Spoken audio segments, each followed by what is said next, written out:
حضرت عمر ابن خطاب رضی اللہ تعالیٰ جب ملک شام فتح ہوا تو آپ ملک شام کی طرف نکلے. خلیفۃ المسلمین تھے, 25 لاکھ مربع میل پر حکومت تھی. آپ نکلے, ایک سواری لی, ایک غلام لیا, اور سواری باری باری کرتے تھے. کبھی خود اونٹ پہ بیٹھتے اور کبھی غلام کو بیٹھا دیتے, خود پیدل چلتے. خلیفۃ المسلمین تھے, سمجھ گئے؟ خلیفہ کون ہوتا ہے؟ بادشاہ ہوتا ہے اسلام کا. خلیفۃ المسلمین, مسلمانوں کے خلیفہ. وہ کبھی غلام کو بیٹھا دیتے, کبھی خود بیٹھ جاتے, پیدل چلتے, کبھی غلام اوپر بیٹھ جاتا. باری لگائی, اور ایک سواری ایک غلام. ہمارے یہاں جو لوگ سرپنچی کا پرچہ بھی بھرنے جاتے ہیں تو 10-20 گاڑی ساتھ میں لے کے جاتے ہیں. پارشدی کا بھی پرچہ بھرنے جائے تو 25-30 گاڑی ہونے چاہیے. خلیفۃ المسلمین تنہا سفر کیا اور باری لگا کے کبھی غلام کو بیٹھاتے, کبھی خود بیٹھتے. جب ملک شام قریب آیا تو قادسیہ کے مقام پر یا جابیہ کے مقام پر غلام کی باری اوپر بیٹھنے کی آ گئی, اور حضرت عمر کی باری جو ہے وہ لگام پکڑنے کی آ گئی. تو غلام نے کہا, حضور میں اپنی باری چھوڑتا ہوں, آپ آقا ہیں, خلیفہ ہیں, آپ اونٹ پر بیٹھیے. لوگ کیا کہیں گے کہ اچھا نہیں لگتا, ہے کہ نہیں؟ ابھی میں بھی آ رہا تھا تو یہ حضرت لوگ کہہ رہے تھے کہ حضرت آپ بیٹھیے, ہم لوگ ڈرائیو کرتے ہیں, اچھا نہیں لگتا کہ آپ ڈرائیو کرتے ہیں.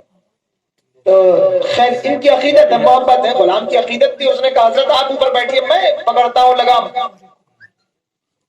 دشمنوں کا علاقہ ہے, اچھا نہیں لگے گا کہ آپ لگام پکڑ کے چلے اور میں اوپر بیٹھوں, یہ مناسب نہیں لگتا, میں اپنی باری چھوڑتا ہوں. حضرت عمر نے تاریخی جملہ فرمایا تھا, کہا او میرے غلام سنو, اللہ اونٹ پر بیٹھنے سے عزت نہیں عطا فرماتا ہے, اونٹ پر بیٹھنے سے عزت نہیں ملتی ہے, عزت تو نبی کے قدموں میں بیٹھنے سے ملتی ہے. جو حضور کے قدموں میں بیٹھتا ہے اللہ اسے عزت عطا فرماتا ہے.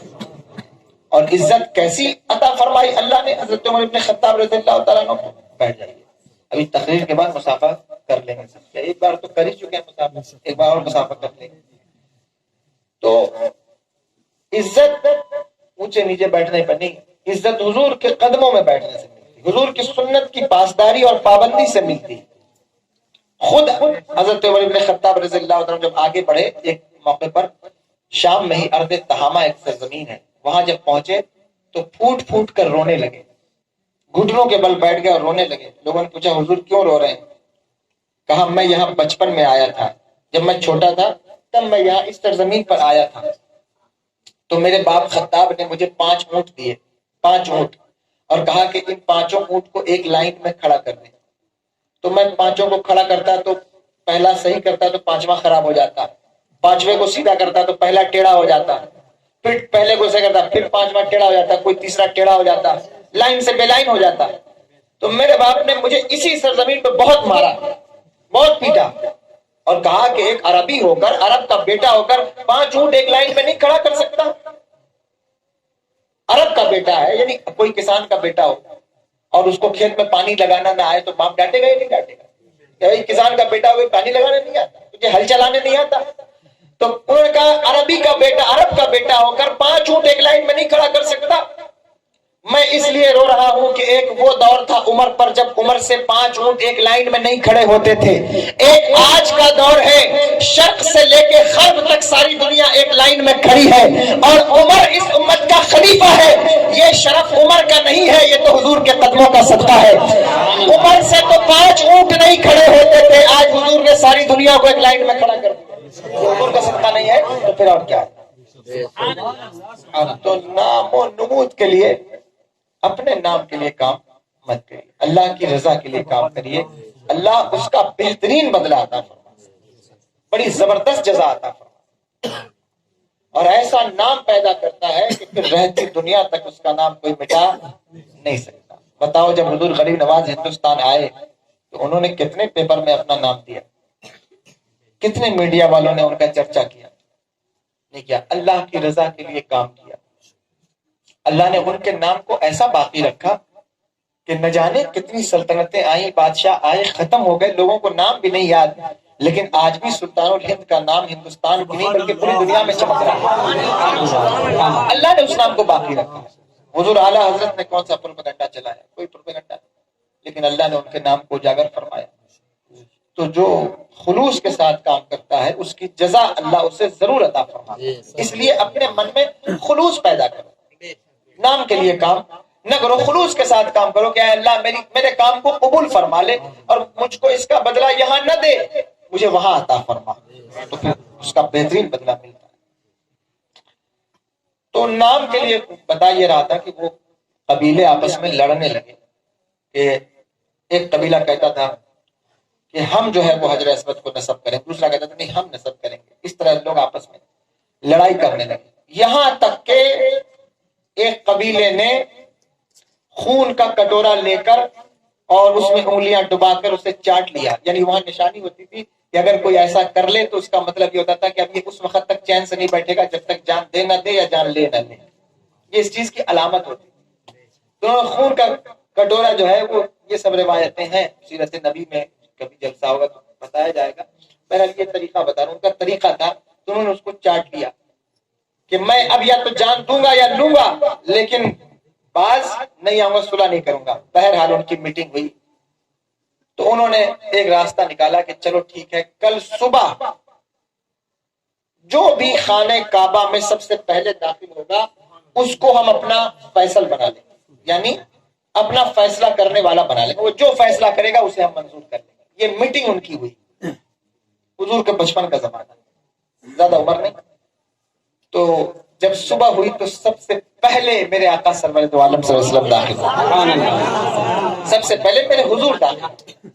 تو جب عرب والوں نے دیکھا تو وہ خوش ہو گئے، انہوں نے کہا ارے یہ تو امین ہے، یہ تو صادق ہیں، ان کی سچائی کے چرچے تو پورے عرب میں ہیں، ان سے بہتر فیصلہ کرنے والا کون ہو سکتا ہے؟ ان سے بہتر کون فیصلہ کر سکتا ہے؟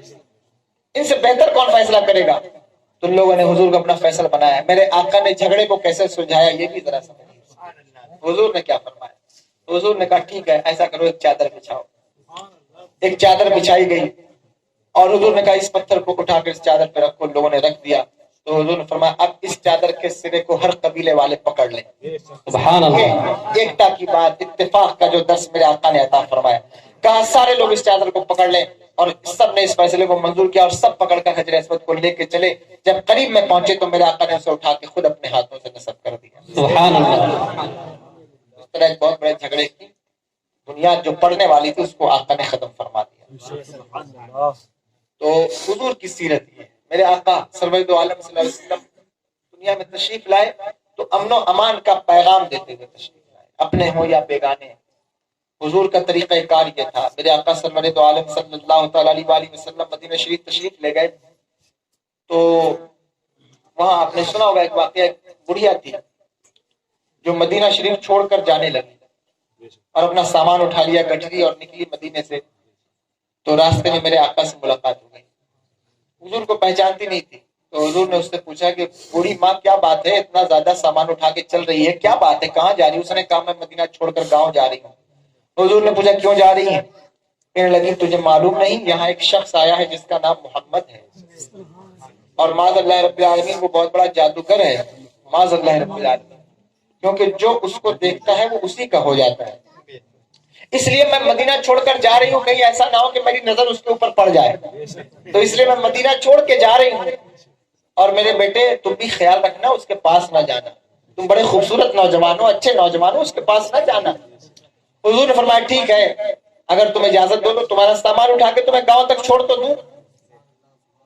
ایک سامان اٹھاتی ہو پھر آگے بڑھتی ہو پھر دوسرا لے کے آتی ہو، تو اس نے اجازت دے دی۔ حضور نے سامان اس کا اٹھا کے اپنے سر پہ رکھ لیا، ایک کندھے پہ رکھ لیا، اور حضور آگے آگے تشریف لے جانے لگے۔ جب اس کا گاؤں قریب آیا تو حضور نے اس کا سامان رکھا اور لوٹنے لگے تو بڑھیا نے کہا بیٹا اپنا نام تو بتاتے جاؤ۔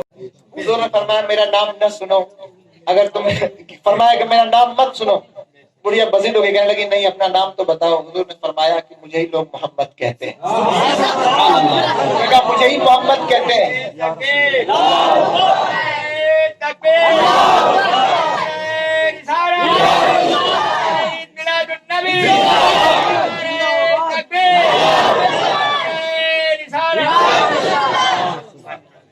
کہنے لگے مجھے ہی لوگ محمد کہتے ہیں۔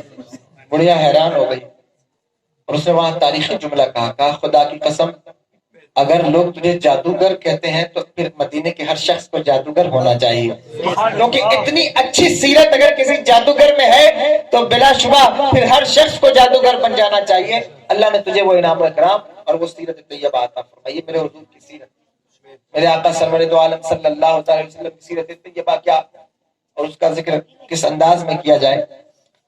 آج جب ہم امت مسلمہ کو دیکھتے ہیں آپس میں خلفشار انتشار تو بڑے حیران ہوتے ہیں اور بہت متعجب ہوتے ہیں کہ اللہ تبارک و تعالیٰ نے ہمیں خوش قسمت بنایا کہ حضور کی امت میں پیدا فرمایا ہے اور ان کو ہمارا نبی بنایا، ہمیں ان کا امتی بنایا۔ کتنی قسمت کی بات ہے، وہ ہمارے نبی ان کے ہم امتی، امتی تیری قسمت پہ لاکھوں سلام کہ اللہ نے تمہیں حضور کا امتی بنایا۔ کتنی قسمت کی بات ہے، لیکن اس کے باوجود بھی حضور کی سیرت کا خیال ہمیں نہیں اور ہم جانتے نہیں۔ ہمیں خیال کرنا ہوگا اور حضور کی سیرت کو پڑھنا ہوگا، غور کرنا ہوگا، ورنہ صرف یہی بتایا جاتا ہے کہ جتنی بھی سیرت ہم بتا رہے ہیں یہ حضور کی زندگی کے معاملات ہیں جو ہم بتا رہے ہیں۔ اللہ نے جو انہیں کمال عطا فرمایا ہے، جو معجزے عطا فرمائے ہیں، وہ ایک الگ باب ہے۔ جب حضور کی سیرت بیان کی جائے تو صرف یہ نہیں بیان کیا جاتا بلکہ حضور کے کمالات بھی بیان کیے جاتے ہیں۔ ورنہ لوگ زیادہ تر ایسا کرتے ہیں کہ جب حضور کی سیرت بیان کی جائے تو وہ کہتے ہیں حضور کی سیرت کیا ہے کہ وہ ایک اچھے انسان تھے، اور وہ اس طرح سے لوگ بیان کرتے ہیں یہ تو ایک اچھے انسان کی سیرت ہے، جھوٹ نہ بولنا، سچ بولنا، امین ہونا، یہ اچھے انسان کی سیرت ہے۔ ہر انسان کے اندر یہ بات سیرت ہوتی ہے اس کی۔ میرے حضور کی سیرت اس سے بڑھ کر ہے، وہ کیا ہے کہ حضور جس کھارے کنویں میں تھوک دے وہ پانی میٹھا ہو جائے۔ یہ سیرت ہے حضور کی۔ جس جگہ تشریف لے جائیں وہ جگہ سرسبز و شاداب ہو جائے۔ اس پہلو کو بھی ہمیشہ یاد رکھیے گا، ہمیشہ یاد رکھیے۔ میرے آقا سرور دو عالم صلی اللہ تعالی علیہ وآلہ وسلم کی حیات طیبہ میں، ظاہری حیات طیبہ میں، حضور کا جو چہرہ دیکھتا وہ حضور کا غلام ہو جاتا، جس کی نظر حضور کے چہرے پر پڑ جاتی وہ حضور کا ہو جاتا، کیونکہ اخلاق اللہ نے ایسے عطا فرمائے، کردار ایسے عطا فرمائے۔ جو باتیں میرے نبی نے ارشاد فرمائی ہیں ان باتوں کو اپنی زندگی میں اتارنے کی کوشش کرو۔ جھوٹ سے بچو، غیبت سے بچو، شراب سے بچو، جوئے سے بچو، بد کلامی سے بچو۔ یہ چیزیں انسان کو برباد کرتی ہیں، چہرے سے نور ختم ہو جاتا ہے، نورانیت زائل ہو جاتی ہے۔ آج دیکھو دنیا بھر میں مسلمان نفرت کا نشان بنے ہوئے ہیں۔ لوگ جہاں ٹوپی کرتا دیکھتے ہیں ان کو نفرت پیدا ہو جاتی ہے۔ کبھی تم نے غور کیا ایسا کیوں؟ آج کوئی جبہ، امامہ، صافہ لگا کر، ٹوپی لگا کر چلا جائے تو لوگ اس سے نفرت کرتے ہیں، نفرت کرنے لگ گئے ہیں۔ یہ ایک حقیقی بات، اس سے انکار نہیں کیا جا سکتا۔ کہیں بھی چلے جائیے، ایئرپورٹ پہ جائیے، ریلوے اسٹیشن پہ جائیے، بس اسٹینڈ پہ جائیے، کہیں جائیے، لوگ نفرت کرتے ہیں۔ تو مسلمانوں کے چہرے میں ایسی کیا بات پیدا ہو گئی کہ دنیا ان سے نفرت کرنے لگی، نفرت کا شکار ہو گئے؟ کیوں؟ ایسا کیوں ہے؟ اس پر کبھی غور کیجیے۔ آپ کہیں گے حضرت یہ نفرت آج کی نہیں تو بہت پرانی نفرت ہے، لوگ مسلمانوں سے ہمیشہ نفرت کرتے تھے، یہ کوئی نئی بات تو نہیں۔ میں کہوں گا نہیں، نفرت تو کرتے تھے، لیکن جب وہ مسلمانوں کا چہرہ دیکھتے تھے تو اسلام قبول بھی تو کر لیتے تھے۔ نفرت تو کرتے تھے، لیکن جب انہوں نے غریب نواز کا چہرہ دیکھا تو بتاؤ اسلام قبول کیا یا نہیں کیا؟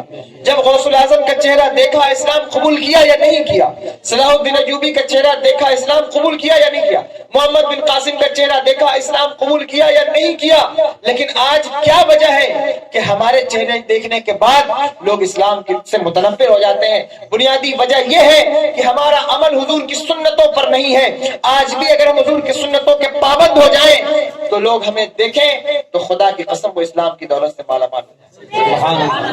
اس لیے اپنی زندگی کو سنتوں کا پیکر بنائیے، سنتوں کا پیکر بنائیے۔ وہ حسن کی خیرات اللہ تبارک و تعالیٰ تمہیں بھی عطا فرمائے گا اور تمہارے بھی چہرے پر وہ چمک عطا فرمائے گا اور کردار میں وہ چمک عطا فرمائے گا۔ لوگ دیکھیں گے تو تمہارے گرویدہ ہو جائیں گے۔ ابھی تو تمہارے بات کرنے کا انداز ایسا ہے کہ کسی اچھے خاصے انسان سے بھی کچھ مسلمان ایسے ہوتے ہیں اگر بات کر لیں تو پتہ چلا پوری قوم سے متنفر کرتے ہیں۔ اپنے رویوں سے، مذہب سے کسی کو متنفر نہ کرو۔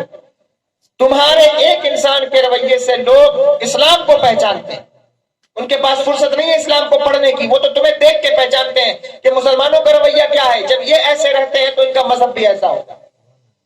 امریکہ میں ایک امام صاحب تھے جو نماز پڑھانے کیلیفورنیا آتے تھے, نیو یارک سٹی سے پر ڈے آتے تھے, بس میں بیٹھ کے آتے تھے نماز پڑھانے. تو ایک دن جو ڈرائیور کنڈکٹر تھا اس نے ان کو 20 روپے وہاں کے پیسے جو ہوتے ہیں وہ زیادہ دے دیے. جب انہوں نے پیسے ٹکٹ کٹائے, پیسے دیے, تو واپسی میں اس نے 20 پاؤنڈ یا پیسے جو ہے وہ زیادہ دے دیے. تو امام صاحب نے اس کو دیا, لے کر رکھا اور سیٹ پر بیٹھے. تو جب گنا تو دیکھا کہ اس نے تو پیسے زیادہ دے دیے ہیں مجھے. تو دل میں خیال آیا کہ اتنے پیسے واپس کرنے کی کیا ضرورت ہے, اسے رکھ لیا جائے, کیا فائدہ کہ اسے واپس کیا جائے, اور اتنے پیسے کی تو کوئی حیثیت نہیں ہے, میں واپس کرنے جاؤں یا نہ جاؤں. یعنی شیطان کا غلبہ دماغ میں ہونے لگا, واپس کروں یا نہ کروں. بہرحال بس سے اترتے وقت انہوں نے وہ پیسہ اس کو واپس کر دیا. ڈرائیور کو کہا, کنڈکٹر کو, کہ یہ تم نے زیادہ مجھے پیسے دے دی تھی, اسے رکھ لو. تو وہ مسکرایا اور مسکرا کر کہا, کیا آپ اس مسجد کے امام ہیں؟ انہوں نے کہا, ہاں میں اس مسجد کا امام ہوں. کہا, ایک زمانے سے بہت دنوں سے آپ کو دیکھ رہا ہوں کہ آپ یہاں آتے ہیں نماز پڑھانے, خطابت کرنے. میرے دل میں بھی اشتیاق پیدا ہوا کہ میں اسلام کو دیکھوں کہ اسلام کیسا مذہب ہے, کبھی آپ کے پاس آؤں, بیٹھوں, سنوں, لیکن مجھے وقت نہیں ملا. تو میں نے سوچا کہ اسلام کو کیا چیک کرنا ہے, آؤ مسلمانوں کے امام کو چیک کر لیا جائے. اگر یہ ایماندار نکلا تو میں سمجھ جاؤں گا کہ یہ مذہب بھی بڑا اچھا ہے, اور اگر یہ ایماندار نہیں نکلا تو پھر میں سمجھ جاؤں گا کہ یہ مذہب بھی ایسے ہی ہے. اب جب آپ نے پیسہ واپس کر دیا ہے تو میں سمجھ گیا ہوں کہ جس مذہب کا ماننے والا امام اتنا ایماندار ہے, اس مذہب کا نبی کتنا ایماندار ہوگا. امام صاحب جب بس سے اترے تو ان کے پیروں کے نیچے سے زمین نکل گئی اور رونے لگے اور کہنے لگے, یا اللہ, آج میں 20 روپے کے چکر میں اسلام کو بدنام کر دیتا, آج میں 20 روپے کے چکر میں اپنے نبی کی عزت کو پامال کر دیتا. اے مولا, تیرا شکر ہے کہ تو نے وہ پیسے واپس کرا دیے اور اس بندے کو اسلام کی دولت عطا فرما دی. یہ عمل ہر انسان کے ساتھ اس کی زندگی میں ہوتا ہے. تم یہ سمجھتے ہو کسی کا 10 روپے ہم نے مار لیا تو کیا ہوا, کسی کا 20 روپے ہم نے مار لیا تو کیا ہوا. نہیں, اس بات کا ہمیشہ خیال رکھنا, تم اس نبی کے امتی ہو جس نے کسی کا 1 روپے بھی ناحق نہیں مارا, جس نے کسی کا حق نہیں مارا, جو ہمیشہ حق کی بات کرتا رہا, لوگوں کو انصاف دلاتا رہا, انصاف کی بات کرتا رہا, جس کی صداقت کی مثال عرب و عجم میں دی جاتی رہی, دی جاتی ہے, دی جاتی رہے گی. جس کا صدیق ہونا, جس کا صادق ہونا پوری دنیا میں مشہور ہے, اس نبی کے امتی ہو. یہ تو نبی کی عزت کا سوال ہوتا ہے کہ ہم دھوکہ بازی کریں یا نہ کریں. دلی کی جامع مسجد میں فقیر بیٹھتے تھے, فقیر جو ہوتے ہیں پیسہ مانگنے والے, وہ فقیر بیٹھتے تھے. تو اس زمانے میں ایک انگریزی کوئی افسر تھا, وہ آیا دلی جامع مسجد گھومنے. تو فقیر بیٹھے ہوتے, اس نے فقیروں کو پیسہ دیا, فقیر مانگ رہے تو پیسہ دیا, تو اس کا پرس جو ہے وہ وہی گر گیا, بٹوا وہی گر گیا. یہ رسالے میں شفیع رسالہ چھپتا ہے, مجھے اس وقت یاد نہیں کس رسالے میں پڑھا, لیکن کس میں نے پڑھا تھا. تو وہ پرس اس کا گر گیا. جب گر گیا تو اس کے سیکیورٹی جو گارڈ ہوتے ہیں وہ آگے تھے, اس کو گھیر کے آگے لے گئے. وہ ایک فقیر مسلمان بیٹھا تھا, اس نے جلدی سے اٹھایا اور دوڑا کہ اس کو دے دوں, لیکن وہ نکل گیا آگے. تو بہرحال وہ چلا گیا. اب 2 سال گزر گئے. کتنے؟ 2 سال گزر گئے. 2 سال کے بعد وہ افسر پھر آیا دلی جامع مسجد, 2 سال کے بعد.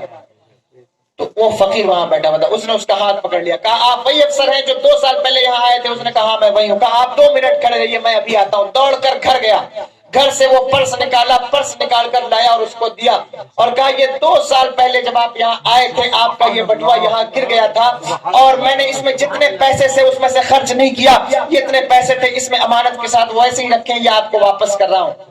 اب اس افسر کبھی پرس دیکھتا, کبھی اس فقیر کا چہرہ دیکھتا, کبھی اس پرس کو دیکھتا, کبھی اس فقیر کا چہرہ دیکھتا.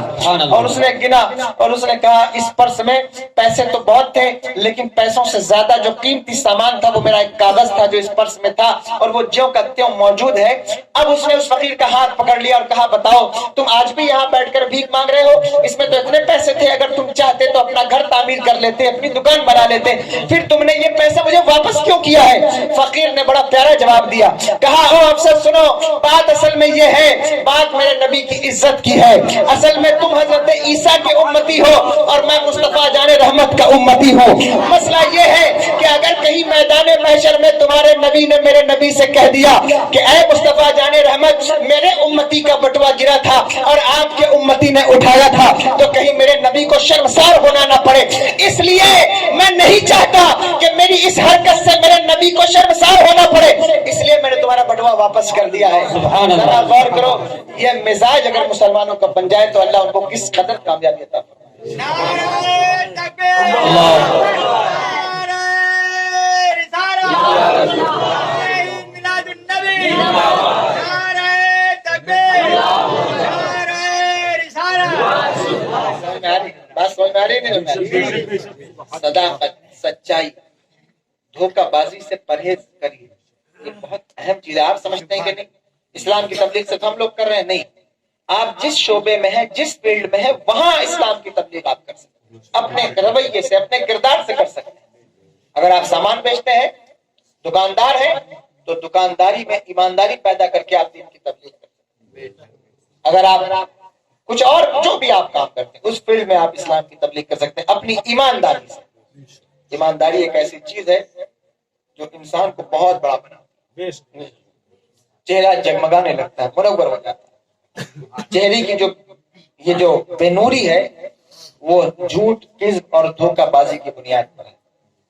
دھوکہ بازیاں ختم کر دیں, دھوکہ نہ دیں, کسی کو دھوکہ نہ دیں, وعدہ خلافی نہ کریں. میرے آقا سرور دو عالم صلی اللہ علیہ وسلم سے ایک نوجوان تھے, انہوں نے راستے میں حضور کھڑے ہوتے فرمایا حضور آپ تھوڑی دیر ٹھہریے, میں ابھی لوٹ کے آتا ہوں. تشریف لے گئے. جانے کے بعد ان کے ذہن سے نکل گیا, شیطان نے بلا دیا. 3 دن گزر گئے, میرے حضور وہیں کھڑے رہے. 3 دن آقا وہیں کھڑے رہے. صحیح حدیث میں ہے حضور 3 دن کھڑے تھے. نماز کا وقت ہوتا, نماز کے لیے جاتے, قضاء حاجت کے لیے جاتے, کھانے کے لیے جاتے, آ کے وہیں کھڑے ہو جاتے. 3 دن کے بعد وہ نوجوان ادھر سے گزرا تو حضور نے اسے ڈانٹا نہیں, کچھ نہیں کہا, بس اتنا کہا تم نے تو مجھے مشقت میں ڈال دیا. تم نے کہا تھا آپ کھڑے رہیے, میں ابھی آتا ہوں. میں نے بھی کہہ دیا ہاں ٹھیک ہے, اب تم چلے گئے, یہ تم سے وعدہ ہو گیا, اب میں کیسے اس جگہ کو چھوڑ کے جاتا. یہ وعدہ خلافی کرنا کتنی خطرناک چیز ہے. تو ان چیزوں پر عمل کیجیے, صرف سننے کی بات نہیں ہے, عمل کرنے کی بات. وہ میرا نبی جس کی سیرت بے مثال ہے, جس کی صورت بے مثال, جس کا ذکر کرنے کا حق نہیں ادا کیا جا سکتا.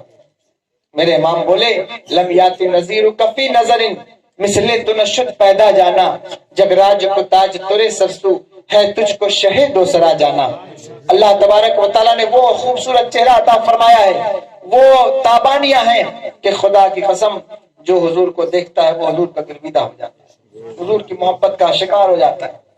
اور پھر حسن بھی ایسا کہ ایک حسن ہوتا ہے جس سے فتنے پیدا ہوتے ہیں. میں بڑی معذرت کے ساتھ, ادب کے ساتھ عرض کرتا ہوں, اللہ تبارک و تعالیٰ نے حضرت جناب یوسف کو حسن عطا فرمایا, لیکن آپ نے دیکھا حضرت جناب یوسف کو اللہ نے جو حسن عطا فرمایا, حضور نے خود فرمایا کہ میرے بھائی یوسف کو جو حسن عطا کیا گیا وہ میٹھا حسن ہے, اور مجھے جو حسن عطا کیا گیا وہ نمکین ہے, حسن ملی.